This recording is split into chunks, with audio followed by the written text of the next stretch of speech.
इंसान जब बिना सोचे समझे अपनी संपत्ति का बखान कई लोगों के बीच में करता है और कई लोगों के बाद जब ये बातें मोबाइल पे पहुंचती हैं तो ये बात कितनी घातक साबित होती है वो मैं आपको इस वीडियो के द्वारा बताऊंगी।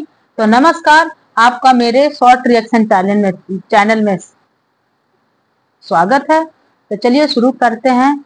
एक लड़की होती है खुशी तिवारी नाम की, जो मोबाइल पर रील देखती रहती है।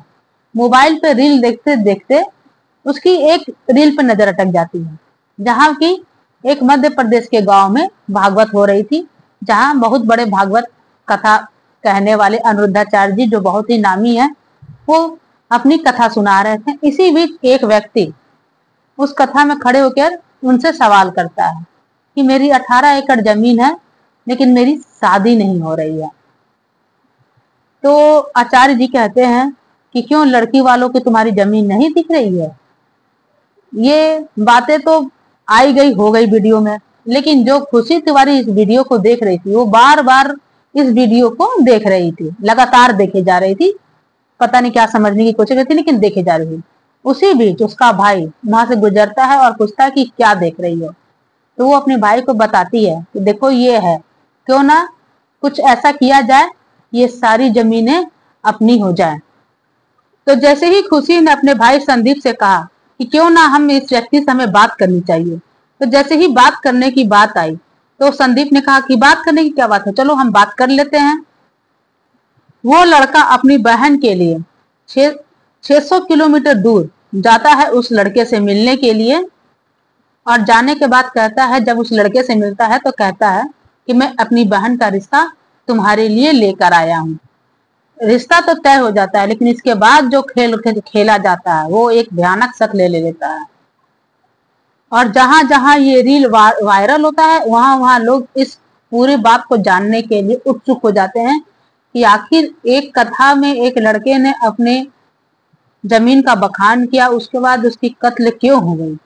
इस बात को जानने के लिए लोग तरह तरह के रील देखते हैं, खोजते हैं कि क्या बात है। तो मैं आज आपको इसी के बारे में बताने जा रही हूँ। ये एक सच्ची घटना है उत्तर प्रदेश की। उत्तर प्रदेश में कुशीनगर में ही एक गांव है कस्या, और कस्या क्षेत्र का ही एक थाना लगता है हाटा। इस थाने क्षेत्र में एक गांव है जिसका नाम है सुकरौली के वार्ड नंबर 4 और वार्ड नंबर 4 के मझला नाला पुल के पास दक्षिण की तरफ। और ये बात है 6 जून 2025 की। दोपहर लगभग 3 बजे के आसपास उस जगह पर लगभग कुछ बच्चे कुछ बड़े खेलते रहते हैं। बच्चे खेलते रहते हैं, महिलाएं, व्यक्ति, मतलब सब लोग कुछ बकरियां चरा रहे हैं, कोई घास गड़ रहा था। इसी दौरान बकरियां चरते चरते एक झाड़ी के पास पहुंच जाती है। जब बकरियां झाड़ी की ओर चली जाती हैं तो जो बच्चे वहां खेल रहे थे, तो वहां जो महिलाएं थी उसमें से किसी एक बच्चे को कहा होगा कि जाओ झाड़ियों में से बकरी के निकाल के लाओ। बच्चे इतना सुनते ही झाड़ियों में चले गए, और झाड़ियों में जाते ही उनकी जो वो देखते हैं उनकी एक चीख निकल जाती है। और ये चीखने वाली ही बात थी, क्योंकि बच्चा जो देखता है वहां एक लाश पड़ा होता है। उससे जोर जोर से चिल्लाने पर उसकी माँ भी वहां चली जाती है कि आखिर बच्चा क्यों चिल्ला रहा है। तो वो माँ वहां पहुंचती है, वो भी लाश देख के माँ ने जो देखा कि नीले रंग का जींस पहने हुए एक व्यक्ति और लाल चेक शर्ट पहने हुए उस आदमी ने जो शर्ट पहना है वो मर चुका है। उसके गर्दन में जो चाकू है फंसा हुआ था। इसके बाद महिला जो देखती है वो भी खूब तेज तेज चिल्लाने लगती है। उसके चिल्लाते हुए सुन के जो आसपास और लोग जो बकरियां चरा रहे थे वो भी वहां पहुंच जाते हैं। इतने शोर शराबा होने के बाद ये बात आगे फैलती है। फिर वहां की जो सभासद होती है वो उन लोगों से कहती है कि तुमने वो दूर हटो, और उसके बाद वो पुलिस को बुलाती हैं। इसके बाद मौके पर पुलिस और भी फॉरेंसिक जांच करने वाले सब आ जाते हैं। पुलिस ने जो देखा कि उस व्यक्ति को बार बार चाकू मारने की कोशिश की गई है, और जब एक बार ऐसा चाकू मारते हैं कि जो उसकी गर्दन में फंस जाती है, निकल नहीं पाती है। इसके बाद पुलिस लाश को कब्जे में ले लेती है और उसे पोस्टमार्टम करने के लिए भेज देती है। उसके बाद फॉरेंसिक टीम अपना काम करती है और पुलिस टीम अपना काम करती है। सब अपने अपने जांच में लग जाते हैं। इसके बाद जहां जहां तक ये खबर पहुंचती है, लोग जानने के लिए उत्सुक हो जाते हैं कि आखिर ये व्यक्ति कौन था और मरने वाला कौन था और इसकी पहचान क्या है। अब ये सवाल लोगों के अंदर उमड़ने लगते हैं कि इसके मारने की वजह क्या थी। इस तरह से ये बातें सोशल मीडिया तक ही पहुंचती है और सोशल मीडिया पे भी ये बातें घूमने लगती हैं। सब इस कत्ल की वजह जानना चाहते हैं और मरने वालों को जानना चाहते हैं कि आखिर ये कौन था और ये क्यों मारा गया। अगले दिन ये खबर अखबार में छप जाती है। उसके बाद पुलिस एफआईआर दर्ज करती है। अब लोग जानने के लिए परेशान थे कि आखिर ये व्यक्ति कौन था और इसे क्यों मारा गया।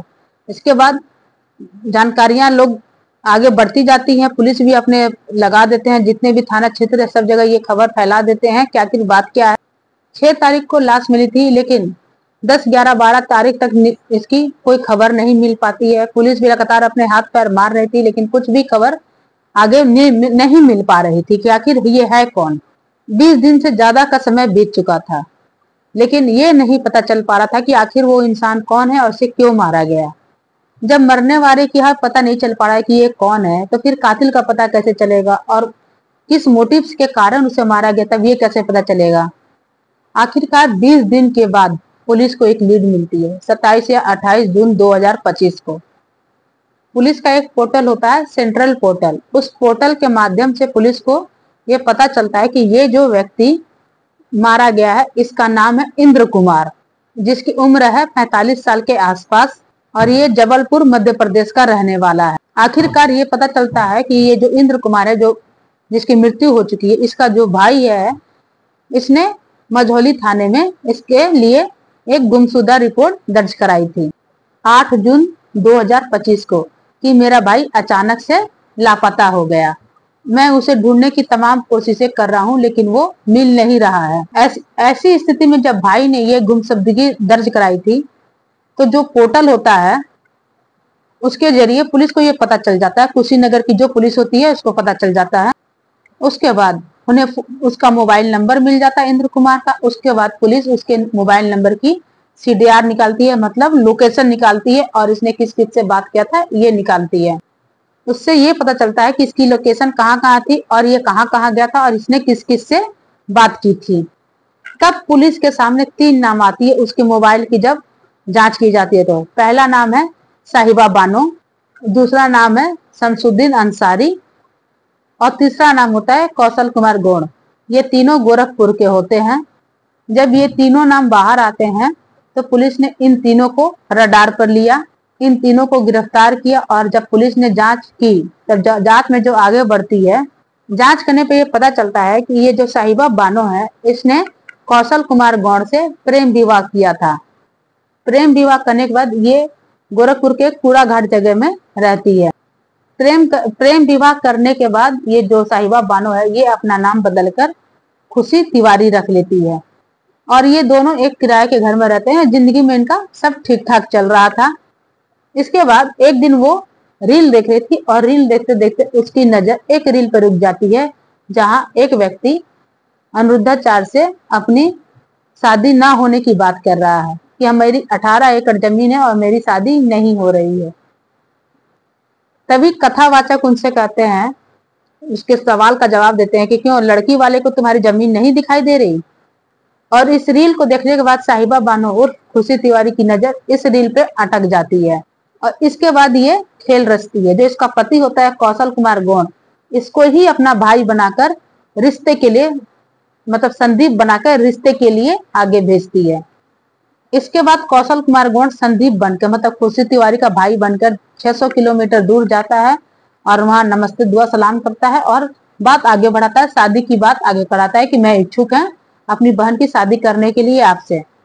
बस इतना ही सुनना था इंद्र कुमार का कि इतना खुश हो जाता है कि ना वो आगे जानता है ना पीछे जानता है। बस उसे तो बस ऐसा लगता है कि मानो लड़की मिल गई।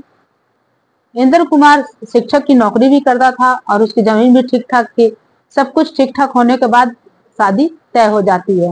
जब शादी तय हो जाती है, इंद्र कुमार संदीप को खुश करने के लिए एक बढ़िया होटल में लेके जाता है और उसे खूब मस्त खिलाता पिलाता है। इसके बाद जब बातचीत हो जाती है तो इंद्र कुमार जो है वो संदीप से पूछता है कि तुम्हारी बहन दिखती कैसी है। तो संदीप कुमार अपनी बहन की, मतलब खुशी तिवारी की फोटो दिखाता है। फोटो देखने के बाद कहीं ना कहीं इंद्र कुमार साहिबा बानो उर्फ खुशी तिवारी पर लट्टू हो जाता है। उसके बाद ये लोग अपने फोन नंबर का आदान प्रदान करते हैं। इसके बाद साहिबा बानो इंद्र कुमार से इनकी बातचीत शुरू हो जाती है। बातचीत का सिलसिला शुरू हो जाता है। फोन पे एक दूसरे से बातें करने लगते हैं। 27 मई 2025 से इनकी बातचीत का सिलसिला शुरू होता है।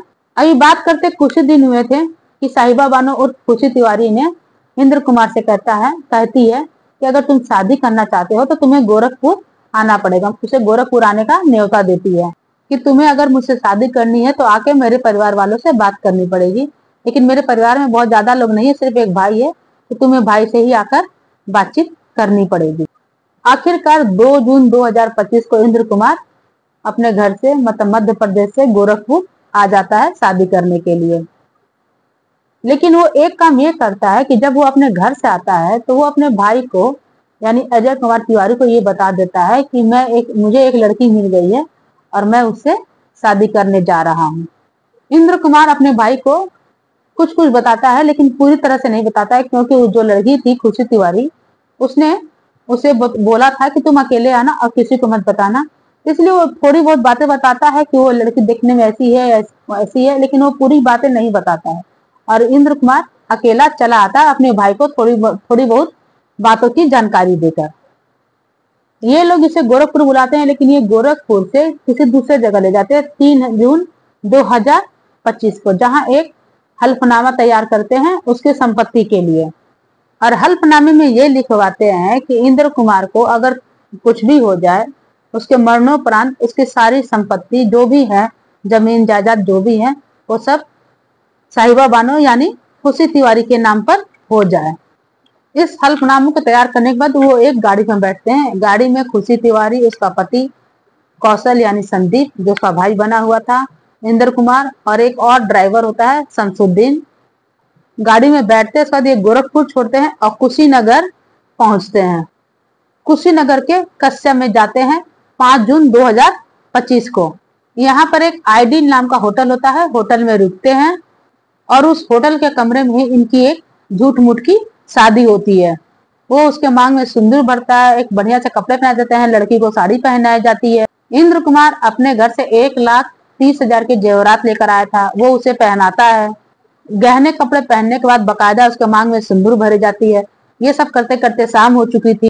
शाम को जब सुहागरात मनाने की तैयारी होती है तो ये सब लोग बैठकर खूब तसल्ली से अपना खाना खाते हैं।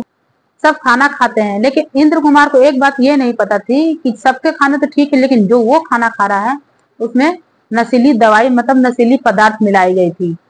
उसको बिल्कुल भी जानकारी नहीं थी कि वो खाना खाते ही तुरंत ही सो जाएगा। वो तो बस अपने दिल में सपने सजोए हुए था कि कम से कम 42-45 साल की उम्र में कम से कम उसे एक शादी उसकी मतलब एक लड़की मिली, उससे शादी हो रही थी। वो तो बस अपने सुनहरे सपनों में खोया हुआ था। उसे अगल बगल क्या हो रहा है जो उससे कुछ मतलब नहीं था, ना वो अपनी आंखें खोल के देखना चाह रहा था। खाना खाने के बाद इंद्र कुमार जैसे ही अपने बिस्तर पर जाता है, बिस्तर पर जाते ही वो सो जाता है, क्योंकि उसने नशीली पदार्थ का सेवन किया था इसलिए वो सो जाता है। उसको सोते ही ये लोग उस होटल के कमरों को छोड़ देते हैं और कहीं दूसरी जगह चले जाते हैं। उसके बाद ये तीनों शमसुद्दीन, संदीप और खुशी तिवारी ये तीनों उसको होटल के कमरे से निकाल के ले जाते हैं और बाहर एक झाड़ी सा पड़ता है सुकरौली में, वहां ये लोग इसे चाकू से गोद कर मार डालते हैं। उसको इतनी ताकत से मारा जाता है कि उसके गर्दन में चाकू फंस जाती, फिर वो चाकू निकलती नहीं है। उसके बाद वे इसे उस जंगल में फेंक कर भाग जाते हैं। इंद्र कुमार के पास जितने भी सामान थे, जेवरात, फोन, मोबाइल, पैसे जो भी थे, ये सब उसका लेकर वहां से निकल जाते हैं। इनको लगता है कि अब इनकी बारे में किसी को कुछ खबर नहीं मिलेगी, क्या हुआ कैसे हुआ कोई कुछ जानेगा ही नहीं, लेकिन ऐसा तो होता नहीं है। और पुलिस ने ईमानदारी से और सजगता से इन तीनों को ढूंढ निकाला, क्योंकि इन्हें ऐसा लगता था कि इसका कोई नहीं, क्योंकि इसके माता पिता की देहांत पहले ही हो चुकी थी, ये अकेला था। लेकिन अगर इसका भाई अजय तिवारी अगर कंप्लेन नहीं करता तो इसकी जानकारी किसी को भी नहीं मिल पाती। इनको उसके बारे में नहीं पता था कि इसका कोई मतलब सगा संबंधी भी है। तो इस कंप्लेन के वजह से ही ये तीनों आज पुलिस कस्टडी में हैं और पकड़े गए हैं और अपनी सजा की तैयारी में बैठे हैं, कब इन्हें सजा मिले। उसके बाद जब पुलिस ने पूछताछ किया कि आखिर तुमने इसे मारा क्यों, क्या लेना देना था तुम्हारा, तब खुलासा होता है कि ये वही व्यक्ति है जिसने अनुरुद्धाचार्य से सवाल किए थे कि मेरे 18 एकड़ जमीन है लेकिन मेरी शादी नहीं हो रही है और मेरी नजर इस रील पर अटक गई थी और तभी हम लोगों ने ये प्लान बनाया। इसकी संपत्ति को हड़पने के लिए इन्होंने सारा प्लान बनाया है। लेकिन अब पुलिस ये सोच रही है कि कहीं ये इनका ऐसा तो नहीं है कि ये इनका पहला हो, इसके पहले भी ये कहीं कर चुकी है। अब पुलिस सारे तथ्यों पर नजर रखी हुई है कि इन्होंने इससे पहले कौन से अपराध किए हैं। तो इसी के साथ अपने वीडियो का मैं अंत करती हूँ। आपसे फिर मुलाकात होगी। बाय।